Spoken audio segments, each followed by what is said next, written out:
पूरी sequence series याद हो जाएगी। शॉर्ट के बाद ध्यान से देखना, पूरी वीडियो को एक एक पॉइंट को एक्सप्लेन करूंगा और अपने दोस्तों को भी शेयर कर देंगे। तो ये है आपके अर्थमेटिक प्रोग्रेशन के शॉर्ट नोट्स, आप इसका स्क्रीनशॉट भी ले सकते हो। मैं एक एक पॉइंट समझाऊंगा यहाँ पर।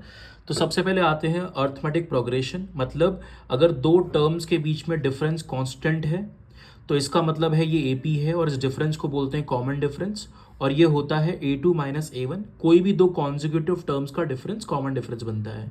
जनरल फॉर्म में लिखते हैं A N minus A N minus one.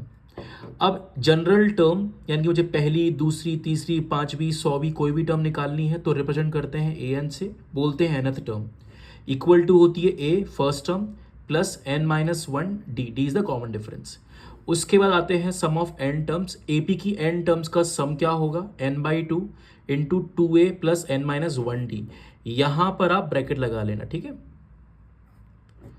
इसके अलावा इसका दूसरा फॉर्मूला क्या है, N by two into a plus l. A होता है फर्स्ट टर्म, एल होता है लास्ट टर्म, ठीक है। फिर थर्ड पॉइंट आते हैं, कभी कभी सवाल में स्पेसिफिक तीन टर्म्स दी जाती है तो तीन टर्म्स को अजम्पशन हम ए प्लस डी, ए प्लस डी, ए प्लस टू डी से भी कर सकते हैं, लेकिन स्मार्ट तरीका ये है कि हम इसको ए माइनस डी, ए और ए प्लस डी की फॉर्म में माने।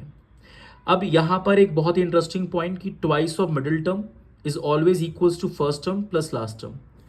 इसके बाद आपका टॉपिक आता है अर्थमेटिक मीन। अर्थमेटिक मीन होता है, जैसे आपने 9-10 में पढ़ा था, average some of all terms divide by number of terms, okay.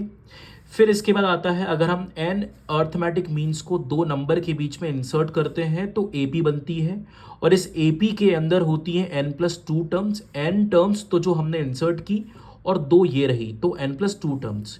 और यहाँ पर ये कॉमन डिफरेंस क्या होता है इस एपी का, b minus a, last term minus first term upon n plus one. यहाँ पर एन क्या शो करता है, नंबर ऑफ अर्थमेटिक मीन्स जो हमने इंसर्ट की है।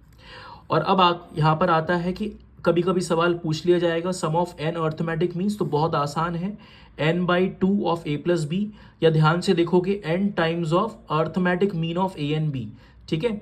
अर्थमेटिक मीन क्यों बोला एन टाइम्स, क्योंकि A plus B by two, अगर टू को यहाँ लिख दूंगा तो A plus B by two बनेगा arithmetic mean of A and B, ठीक है। और अब ये आखिरी पॉइंट, यहाँ पर अगर आपको पूछा जाए दो अर्थमेटिक मीन्स के kth टर्म का रेशियो बताओ, तो आंसर होगा दोनों अर्थमेटिक मीन के सम के रेशियो में n की जगह 2k माइनस वन पुट कर देना, ठीक है।